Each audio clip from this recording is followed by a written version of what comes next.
Salut à tous, épisode 1 avec la tant attendue Trek Segafredo de Vincenzo Nibali. On va se régaler, vous allez voir, cette carrière peut être vraiment super drôle. J'ai pris la World DB que j'ai un petit peu modifiée d'une manière que les gens du Discord connaissent, puisque c'est la base de notre défi. En fait, j'ai un tout petit peu corrigé quelques notes. Voilà, je suis pas allé trop loin, mais j'ai corrigé quelques petits éléments. Crossway, 82 montagnes, c'est un petit peu trop, etc. Des petites choses comme ça, mais pas de choses dramatiques. Il y a quelques hommes clés dans cette équipe Trek Segafredo, qui est en apparence vieillissante sur ses cadres, sauf Stuyven, mais bon, déjà, commençons par celui par lequel on doit commencer, Vincenzo Nibali. Au crépuscule de sa carrière, ou en tout cas au moment où on imagine qu'il est plus proche de la fin, à 2-3 années, je dirais, de la fin, probablement, même s'il a annoncé être encore motivé pour durer au-delà de 2021. Donc attention, le garçon a de la réserve et a de l'ambition. Les notes de base voilà, de Vincenzo sont là. Elles doivent nous permettre, s'il n'y a pas de grosses régressions à la Valverde dans la partie Movistar, elles doivent permettre ces notes-là de pouvoir entrevoir pas mal de choses, hein, d'accord. On voit quelques petits highlights de Vincenzo. On peut s'apercevoir que sur PCM, je vous avais déjà proposé des petites choses amusantes par le passé, mais là, on va essayer de faire. Vous allez voir, je vais vous parler de Nibali après. Après, on a le joyau. Oui, le joyau, c'est Stuyven. Alors, j'ai sur quelques images du home loop de fin février dernier, hein, puisqu'on n'a pas eu grand-chose à se mettre sous la dent cette année niveau cyclisme, mais bientôt ça va redémarrer, et tant mieux, dès le 1er août. Oui, Stuyven, c'est cet homme qui a magnifiquement gagné le home loop, devant Frank Lampart notamment, il y avait Craig Anderson également dans le coup. Je pense que c'est quelqu'un qui a moyen aussi de régaler vraiment sur PCM. Les notes sont plus que belles. On aura fort à faire avec lui. Ça va être génial. Après, il y a 3 gars que je qualifierais d'énigmes. Pour moi, Mollema, Pedersen et Richie Porte sont des énigmes. Alors évidemment, pas dans le même sens, hein. Pour Mollema, pourquoi est-ce que je dis ça? C'est qu'il a 33 ans. Il a gagné un magnifique Tour de Lombardie en fin d'année 2019. Et bon, souffrait d'aucune contestation, même si parfois là, on a pu se demander pourquoi est-ce que cette course n'a pas été peut-être un petit peu plus disputée de la part de certains, notamment Roglic, mais en tout cas tactiquement, c'est tombé dans l'escarcelle de Mollema. Quelle est sa durée de vie? Quels objectifs je vais lui fixer? Voilà, c'est toute la question. Mats Pedersen. Alors là, l'énigme, elle est à un autre niveau. C'est que visiblement, d'après les notes qui sont les siennes en début, de partie, le champion du monde 2019, champion du monde d'un mondial où les abandons, enfin bref, l'hécatombe avait été, souvenez-vous, juste monstrueuse, avec une Belgique qui se réveille un petit peu trop tard, un Van Der Poel qui sort avec Trentin pour rentrer sur le groupe à l'avant, qui ne sera jamais repris, hein. Un mondial assez phénoménal sur le plan de la difficulté, hein, puisque je pense qu'on a assisté à une des courses les plus terribles qu'il soit. Je vous rappelle les conditions. On voit Van Der Poel ici qui tout simplement, ben voilà, il y a la lumière qui s'éteint à ce moment-là, et derrière il va y avoir ce scénario incroyable où Trentin, méga giga favori au sprint parmi ces 3 hommes qui vont terminer, le favori c'est Trentin, et pourtant c'est Pedersen qui va s'imposer. Pourquoi est-ce que je dis qu'il y a à discuter? C'est que Pedersen, d'après les notes qu'il a, il est juste évalué comme quelqu'un d'endurant. Voilà, en quelque sorte, d'endurant et de résistant. En gros, il a des super notes physiques, et puis sinon, bah, c'est très moyen. Donc il faudra essayer de voir si on peut développer tout ça, si il y a moyen de faire progresser Pedersen, ou si finalement il va se cantonner à ce rôle d'équipier de luxe, quoi, hein, parce qu'avec ces notes-là, on gagne pas des monuments, hein, on est d'accord? Bon. Et puis, dernière énigme, de toute façon on reparlera de tout ça, dernière énigme pour moi c'est Richie Porte. Malheureux dans sa carrière, hein, puisqu'il y a eu des chutes, il y a eu des moments de malchance assez nombreux. quand il quitte Sky à l'époque, on s'imagine que Richie Porte peut éventuellement faire mieux. À voir ce qu'il peut encore donner à son âge un petit peu avancé. Après, il y a quelqu'un aussi qu'on ne doit pas oublier, c'est l'ami Ciccone. Ciccone, peut-être quand même quelqu'un d'assez intéressant. Il peut comme ça jouer un rôle de trublion sur pas mal de courses. Est-ce qu'il peut être leader sur une course en particulier? C'est ce qu'on verra.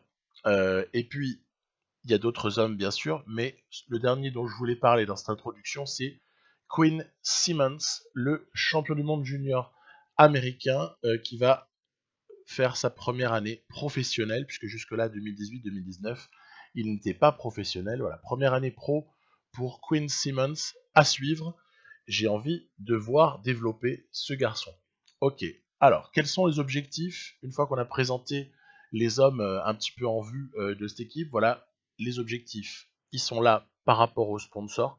Le sponsor nous demande des choses qui sont, somme toute, assez réalisables.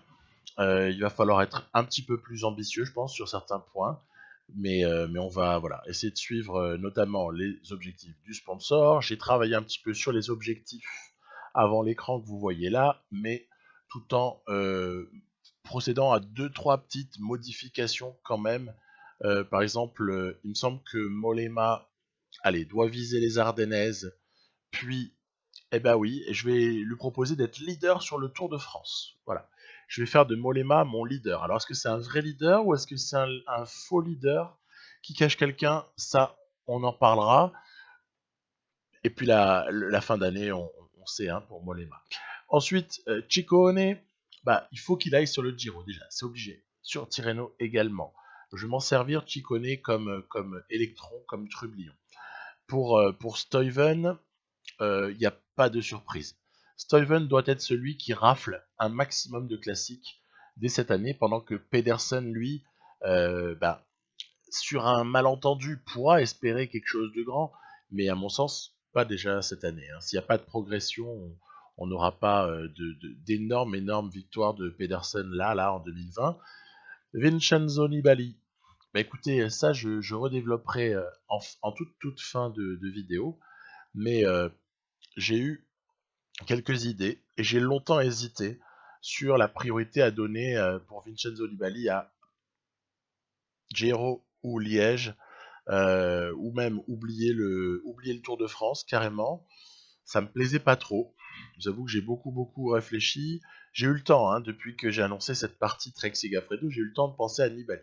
Et pourtant, j'avais toujours pas tranché dans ma tête par rapport à que doit-on prioriser pour Nibali sur ce vrai calendrier 2020, puisque c'est un vrai calendrier, alors que là, on, on est quelque chose de fictif finalement là, hein, puisque dans la réalité, vous aurez sur ce calendrier dans le jeu, hein, vous pouvez faire des choses classiques que vous ne pouvez pas faire IRL. J'ai essayé de monter un calendrier IRL, la database de base a foiré, ça m'a fait perdre beaucoup de temps. Et donc je suis revenu sur un truc classique. Qu'est-ce que je vais faire? Je vais mettre un pic à Liège, donc comme vous l'avez vu avant, en l'envoyant quand même sur le Giro pour essayer de le gagner, parce que je pense qu'à ce stade de sa carrière, il l'a annoncé, Vincenzo Nibali veut un troisième Giro. Mais il veut aussi chasser des grosses classiques. C'est dans sa mentalité, hein. C'est un grand champion. Donc à partir de là, j'ai essayé de panacher les deux. Et là encore, je vous donne rendez-vous en fin de vidéo pour quelque chose d'un petit peu plus affiné. On en reparle. Stuyven, c'est un grand classique. Stuyven, évidemment que je l'emmène sur le Tour de France, mais il aura aussi le leadership sur toutes les classiques de début de saison. Ok, je l'emmène sur le Tour pour claquer une étape et pour surtout apporter toutes ses qualités dès lors qu'on aura besoin de dynamiter la course sur plaine, vallon, bref. C'est avec le Tour de France 2020, c'est un profil de Tour de France sur lequel tellement de choses sont possibles.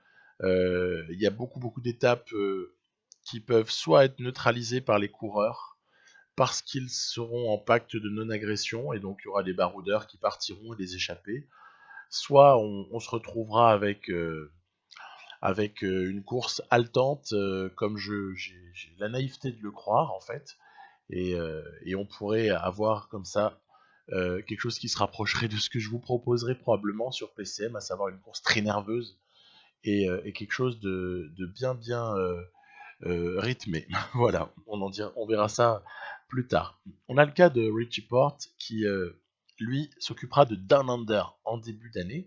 Dans quelques minutes, on va aller regarder Down Under. Et puis, sinon, on a aussi le cas de Mollema, donc, hein, pour reprendre un petit peu les hommes que j'ai présentés en tout début. Donc Mollema sera leader officiel sur le Tour de France. J'ajusterai mes participants un petit peu plus tard, puisque j'attends en général d'affiner les choses. Vers mars-avril, je termine ma planification. J'ai tendance à pas tout faire d'un coup parce que il y a des blessures, et puis il y a surtout des choses qui arrivent comme ça sur un début de partie, une année 1, où j'aurai sûrement plus d'idées pour optimiser un petit peu plus tard. Voilà. Et donc, suite à ça, on a aussi géré le cas de Ciccone. Ciccone ira sur Tirreno, il ira sur le Giro, et on le reverra bien plus tard sur la Volta et en fin d'année sur les courses italiennes.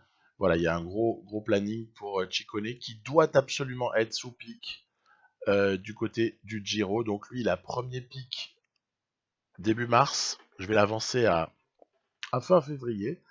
Et il aura son deuxième pic sur le Giro et troisième pic pour la Vuelta. Voilà donc à peu près le planning. Quinn Simmons aura quelque chose de raisonnable qui lui permettra de s'insérer dans des courses, mais de pas non plus, j'ai pas non plus d'objectif particulier là sur cette saison 1 avec lui. On va juste voir comment il évolue.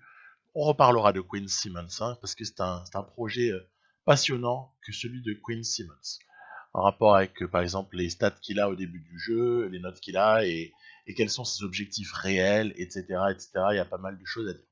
J'ai donc commencé. Première course de cette partie, c'est le championnat d'Australie ITT. Donc, on est sur du contre-la-montre.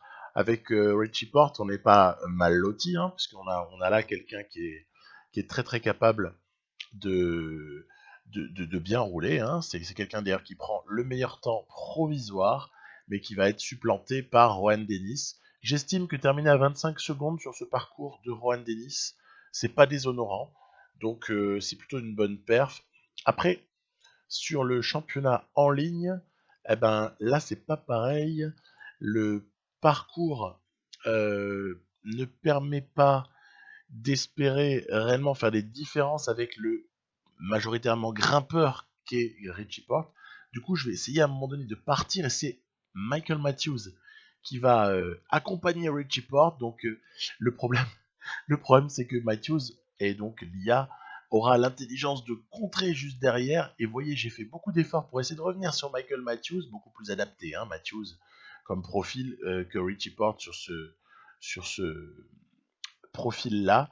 Et donc, Porte va même se faire reprendre à la toute fin par un groupe de poursuivants, pendant que Matthews, en revanche, tiendra bon et sera nommé champion d'Australie. Voilà, donc bravo Matthews, t'étais bien plus fort que Porte sur ce coup-là, et j'ai strictement rien à dire. Bravo, très bien joué. Je pouvais rien faire de plus. Ensuite, on avait Down Under. Juste après, Down Under. Là, j'espère gagner, mais là encore, pas évident non plus. Hein. On va voir que tout ça est délicat parce que j'ai emmené une équipe assez faible. Bon, à voir. Peut-être Laurent Jalabert, t'as un truc à dire? Bonjour à tous. Des bosses dans le vignoble. Oui, voilà, on attaque les contreforts ici dans les vignes. Pas le temps de s'arrêter pour déguster le champagne. Non, il va falloir mettre la tête dans le guidon parce qu'il y a une belle étape à les gagner. Et ce final, il est vraiment musclé. Je savais pas qu'il y avait du champagne en Australie, mais après tout, pourquoi pas? J'étais au courant pour, pour les coteaux de vin, ça oui. Mais donc, bon, c'est marrant, hein, ces petits patchs de commentaires là qu'on peut ajouter si on le souhaite. J'ai souvent des petites interventions amusantes là dans la partie de Jalabert, de d'autres également, c'est assez marrant.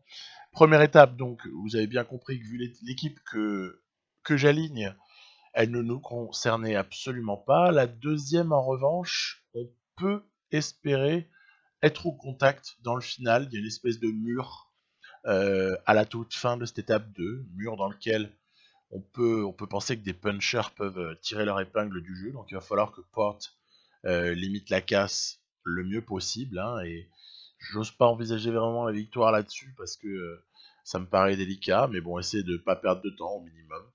Voilà, donc l'état d'esprit était on arrive sur la pointe des pieds, hein, sur ce Down Under. Moi, j'ai économisé pas mal de coureurs, j'avoue. Surtout pas se consommer exagérément pour le Tour Down Under, qui est pas du tout pour moi un objectif de la partie. Donc, juste essayer de voilà, limiter la casse et voir ce qu'il peut y avoir sur l'étape de Willonga Hill, hein. C'est à peu près là que tout peut se jouer sur l'étape 5. Donc, d'ici là, moi, j'essaie juste de limiter. Vous voyez, par exemple, j'avais un mauvais placement sur le début de cette côte. Fulsang, Kwiatkowski, Yates. Donc, ça va, hein, on a du spécialiste qui s'est expliqué pour ce qui est de l'étape. Mais au-delà de ça, ouais, moi, je pense mauvais placement de ma part en tout début de mur. Ce qui fait qu'on n'a pas pu jouer une 4ème, 5ème ou 6ème place, par exemple. On a dû se contenter de quelque chose d'un petit peu plus lointain, mais on n'a pas perdu de temps et Fulsang se retrouve leader par le jeu des bonifications, simplement. Il n'y a pas eu d'écart comptabilisé sur la ligne. Donc, finalement, tout reste possible, parce que pour moi, il y avait un écart à comptabiliser, hein, mais bon, pourquoi pas. Pourquoi pas. Étape 3, réservée là encore aux sprinters, voilà, donc à voir Sagan, on a Van Avermaet, on a comme ça Groenewegen, et c'est Rudy Barbier qui va s'imposer au nez et à la barbe de tout ce joli monde. Bennett aussi, un petit peu aux fraises hein, sur cette arrivée-là. Donc voilà, ok, on prend les choses, pas de changement majeur au classement général. 4ème étape, on est toujours sur quelque chose qui est censé arriver au sprint. On a des gens qui n'ont pas encore claqué la leur, hein, Sagan, Caleb Ewan, on a pas mal de coureurs qui ont encore à gagner quelque chose sur ce tour, donc à voir un petit peu qui peut tirer son épingle du jeu, il y en a pas mal, hein. Il y a quelques très bons sprinters, hein. Et c'est Caleb Ewan, voilà. Caleb Ewan qui va prendre l'étape 4, voilà. Donc sans grosse émotion hein, pour nous, hein. Il y aura pas d'écart comptabilisé, hein. Sans grosse émotion pour nous parce que au final, j'envoie le petit Kilrainen là, mais sans la moindre conviction, hein. Je n'espère pas grand chose avec Rainen, mais c'était mon moins mauvais sprinter. Je crois qu'il est à 69 ou 70, c'est pour vous dire le topo, mais c'est pas grave du tout. Petite répétition là, allez, on rentre direct dans le vif du sujet. Willonga Hill pour une répétition de la montée finale qui interviendra quelques kilomètres plus tard. On est dans les clous. J'ai Alexander Kemp qui intrinsèquement doit être plus ou moins le deuxième meilleur coureur de mon équipe sur ce Down Under. Bon, c'est pas phénoménal. Toutefois, on va miser sur le positionnement. Je vous ai parlé du positionnement qui était pourri de ma part sur l'étape 2. On va donc essayer d'aborder ce mur final, enfin cette montée finale vers Willonga Hill en tête. Hein, voilà. Alors, du coup, une fois que je suis en tête, je me dis oh, calme-toi avec Porte, laisse un peu bosser. Là, on voit du Swift, on voit aussi des Boransgrohe qui bossent. Laisse remonter un peu les Fulsang, Kwiatkowski, etc. Et tu essaieras ensuite de t'accrocher à leur roue. Sauf que, à ma grande surprise, on apercevait Valverde très brièvement. À ma grande surprise, ils ne sont pas venus. Hein, vous voyez, il n'y a pas de membre du top 10 comme ça dans les 5-6 positions derrière Porte. Porte qui va donc surprendre tout son monde en accélérant jusqu'à la ligne d'arrivée. Mühlberger va faire 2. C'est Woods, le Canadien, qui va faire 3. Et là, je crois qu'il y a un écart qui doit être comptabilisé, si on est honnête. Qu'ont fait Fulsang, qu'ont fait les uns et les autres, propose de le re-regarder avec l'angle de Fulsang cette fois-ci, à se demander pourquoi donc en fait ça n'a pas réagi, hein.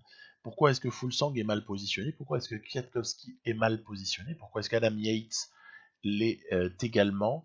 En fait, il semblerait qu'ils aient été un peu mal placés en bas, qu'ils aient pas non plus fourni un énorme effort au milieu, et que sur le final, à la limite, ils aient été plus ou moins bloqués. Voilà, bloqués par les mecs qui sont plus ou moins en défaillance, et de ce fait, on a Richie Porte comme ça qui vient cueillir cette victoire avec un écart.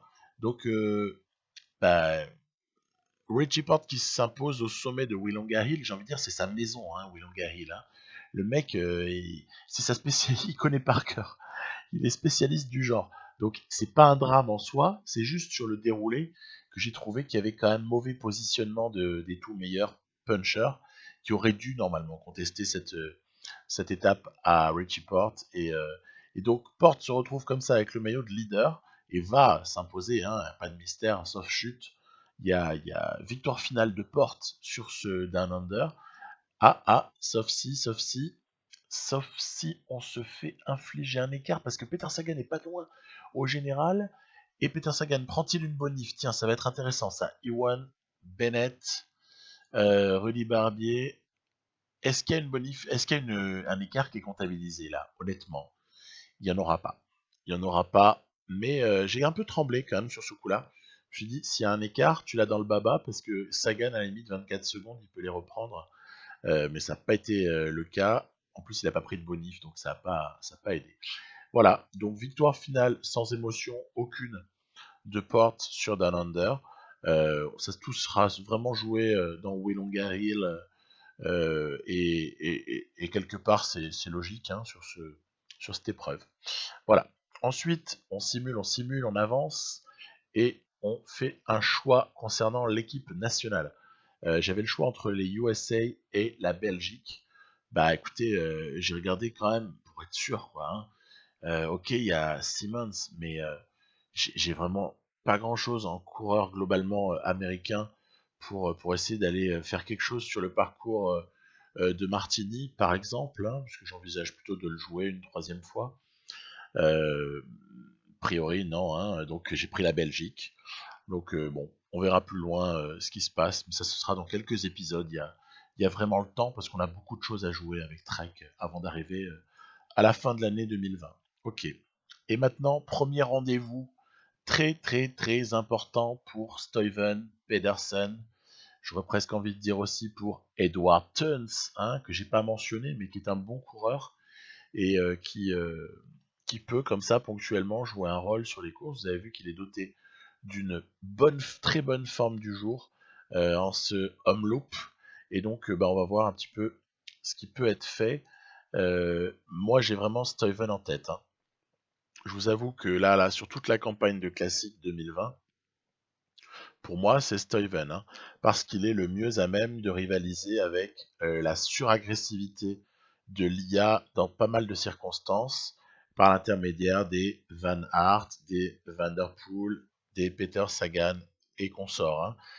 Nassen, GVA, je ne vais pas tous les citer, mais je pense que le seul qui a même de résister à ça, c'est Stuyven. Donc il faut à tout prix protéger Stuyven. Après, voir si une circonstance de course, ok, hein, pour Pedersen ou pour Tuns, mais a priori c'est Stuyven, Stuyven et Stuyven. Quoi. Donc à partir de là, on reste aux avant-postes. On sait que sur Homeloop, il peut y avoir des cassures à un moment donné sur les relances.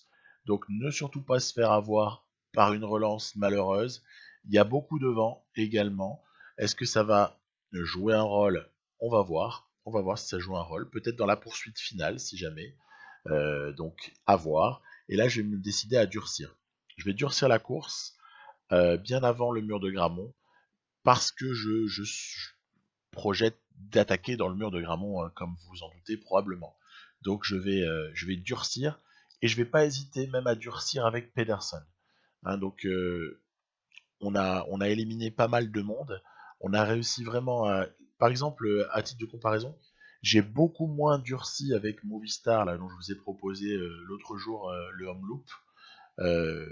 J'ai jamais durci autant un home loop cette année sur PCM 2020 qu'avec cette équipe. Mais parce que j'en avais un peu plus les moyens. Il faut en avoir les moyens. Si on peut pas durcir comme ça et le décider juste comme ça. Là, j'avais les moyens. On va Tuns avec Stuyven dans la roue. Tuns dans un super jour, donc il faut en profiter. On a Van Avermaet et Wout Van Aert qui prennent la suite de cette accélération sur le mur de Grammont. Tuns dans la foulée va être Montrublion qui va tenter de partir comme ça pour voir un petit peu comment ça réagit. J'ai envie d'obliger Van Aert et Van Avermaet à rouler. J'ai aussi envie de voir si Nassen, Gilbert, Degenkolb, Stephen Kung peuvent revenir, parce que si on s'arrête, il y a peut-être des possibilités pour qu'on subisse ensuite la course, alors que là on a la main entre guillemets. Alors Van Aert évidemment est revenu sur Teuns dans le Bosberg, mais on est calé dans les roues, et donc c'est une situation qui est assez confortable. Et Bob Jungels, tiens, Craig Anderson, et il y a pas mal de très bons coureurs derrière, hein, qui ont du mal à revenir. Peut-être le vent joue ici un rôle particulier, parce que derrière ça a du mal à revenir, il y a des petits groupes, c'est idéal pour les 4 hommes de devant.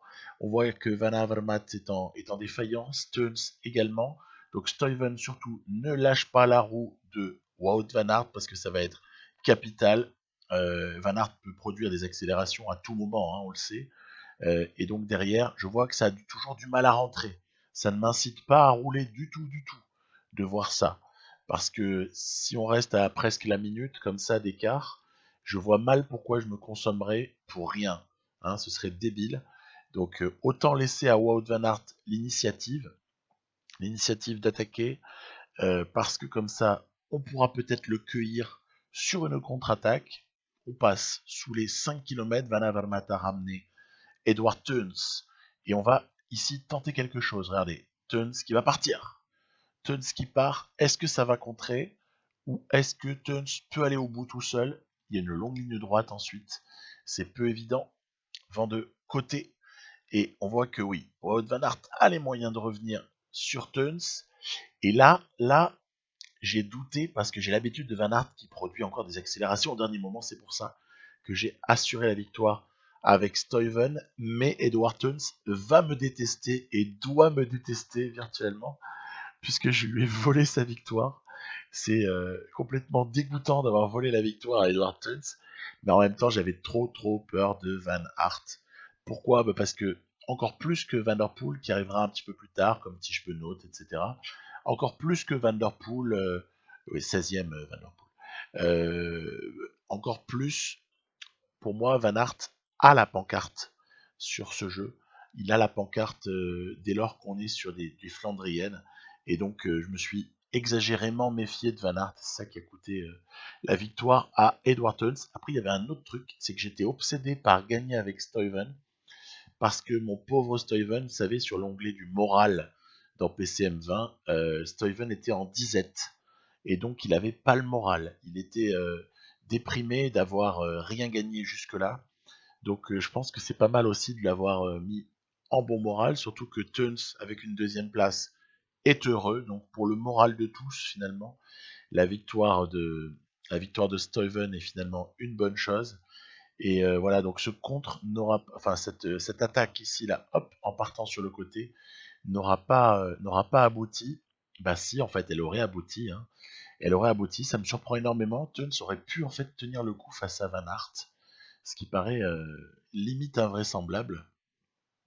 Et voilà donc c'était l'histoire de ce Homeloop Last News pour 2020 avec Trek. Ensuite, une course que je ne montre pas souvent, mais que j'avais plaisir à jouer, puisque Vincenzo Nibali s'y est aligné IRL c'était le 29 février dernier, sur la classique de l'Ardèche. Voilà. On se souvient de cette classique de l'Ardèche qui avait été remportée par Rémi Cavagna au terme d'un numéro absolument exceptionnel. Et une échappée, il était parti seul, il avait tenu, enfin c'était exceptionnel. Le Rémi Cavagna de la classique de l'Ardèche était phénoménal. Vincenzo Nibali était présent, il avait fait 17ème. Alors que le lendemain, sur la Drôme classique, il avait fait 3ème. Donc on avait pressenti un Nibali dans une forme assez correcte, plutôt bonne même, à l'aube de Paris-Nice, qui avait suivi quelques jours plus tard, où Nibali avait été finalement 5ème du général, mais sans pouvoir vraiment peser sur la course. Cette classique de l'Ardèche me donne aussi l'opportunité à Ciccone d'être présent là, mais à -4 de forme du jour, c'est quasiment condamné. Non, c'est pour Simmons aussi, hein, que j'ai joué cette course, parce que il a des notes assez modestes, Simmons, avec son overall à 70 là. Mais au final, il y a des courses comme ça, peut-être qu'on peut essayer d'arriver à glaner, hein. Donc un petit mot sur Quinn Simmons, donc champion du monde junior, Il est sur sa première année pro. Et pour avoir un petit peu fouillé des déclarations du bonhomme, je suis tombé sur des déclats comme quoi Paris-Roubaix serait un vrai objectif de sa carrière. Et donc, bah, oui, ça prête à. Bah, c'est appréciable d'entendre des choses pareilles. C'est-à-dire que le type, en fait, adorerait avoir un profil de Flandrien, quoi, hein, probablement. Alors que là, on nous le présente un petit peu plus dans cette database comme un puncher. Je tente une contre-attaque ici sur Albazini par Nibali, bien sûr, hein. Et on nous le présente plus comme un puncher. Voilà, ben c'est intéressant de savoir qu'en fait, Quinn Simmons a des rêves comme ça de Paris-Roubaix. On me dirait, tellement de gens rêvent de Paris-Roubaix pour le nombre qui va le gagner réellement, qu'il y a comme ça du décalage. Un petit coucou à Hindley, qui est dans le groupe de poursuivants. Je fais rouler un peu de Ciccone, mais là je suis en difficulté parce qu'en fait on est sur du plat. On est sur du plat, j'ai pas la solution moi sur ce genre de truc. Alors je profite de la dernière petite difficulté, il y a quand même un vrai pourcentage. Dernière difficulté pour essayer d'attaquer avec Simmons, voir un petit peu de quelle manière on pourrait emporter le truc, mais non, non, non, pas possible. On est suivi notamment par Grimaille de Nippo Delco. Donc, trop dur pour nous. On va quand même lancer au cas où, hein, on sait jamais. On va lancer avec Simmons en se disant que Nibali peut peut-être surprendre tout son monde en profitant du virage, mais là, Grimaille va aller beaucoup trop vite. Et Albazini, tiens, confirme sa bonne forme entrevue sur cette course-là. Et on devra se contenter des 3e et 4e places donc sur cette classique de l'Ardèche que j'ai apprécié de jouer. Elle me plaît. Et on reviendra un de ces jours avec une équipe ou avec une autre pour essayer de s'imposer. Voilà. Terminé pour ce qui est des courses dans cet épisode. On va maintenant s'intéresser à un truc un petit peu plus pointu qui est, bah alors, Nibali, pourquoi j'ai fait ça et qu'est-ce qu'on s'apprête à faire? Quelle est l'idée derrière la tête? Bah, je vous ai dit que j'ai vachement hésité, j'ai beaucoup réfléchi, c'était pas évident. Et au final, je me suis fixé un pic à Liège. Pourquoi? Pourquoi un pic à Liège? Est-ce que c'est pas contradictoire pour quelqu'un qui dit vouloir un 3e Giro? Ben, il y a des raisons de l'ordre du calcul. Voilà, des raisons un peu mathématiques. Je sais qu'avec plus 2, plus 3 ou plus 4, encore plus, à Liège, je peux gagner. Même si ça peut être très dur, hein, évidemment. Mais on peut éventuellement le faire. Donc, à partir de là, je sais que sous pic, je m'attends à un plus 3 prévisionnel. J'ai plus de 80% de chance d'avoir 2, 3 ou 4. Ok. Donc, à partir de là, il y a vraiment intérêt à essayer d'avoir ce pic à Liège parce que Nibali, au crépuscule de sa carrière, vise aussi les monuments. C'est très important. Après, est-ce que c'est contradictoire avec le Giro? J'ai fait mes calculs et j'ai simulé, entre guillemets, je sais pas simulé, mais vous voyez ce que je veux dire, hein. J'ai simulé un petit peu ce que ça pourrait donner en faisant quelques prévisions. En fait, la fin du Giro elle est totalement gérable si on complète avec un stage, si on rajoute le nombre de points. Là, ça c'est pour atteindre le pic à Liège, mais il y a vraiment moyen d'atteindre ce pic en fait à Liège et de quand même être compétitif sur le Giro où on aura de très bons équipiers qui seront eux par contre sous pic sur les moments importants en faisant les bons stages sur les étapes bah, que vous voyez ici, hein. C'est-à-dire qu'on est sur les dernières étapes en fait du Giro, hein, celles sur lesquelles la forme prévisionnelle de Nibali à l'avance sur ce mode de calcul là avec cette planification s'annonce être la moins bonne et ben justement c'est là qu'il faudra donc blinder avec un stage et pour en fait arriver à du plus 3 prévisionnel quand même quoi, hein, avec le plus 1 de préparation avec ce que je vous ai inscrit juste avant. Après, du coup, je voyais que j'avais une course en trop, parce que j'ai 12 jours de stage. La Flèche Wallonne, on supprime pas. Strade Bianche, on supprime pas. Milan-San Remo, on peut pas supprimer. Tour des Flandres, j'ai envie d'aligner Nibali. Donc à partir de là, j'ai été obligé, à grand regret, de retirer la Drôme classique cette fois-ci, pour jouer un petit peu sur tous les tableaux. Il fallait sacrifier quelque chose.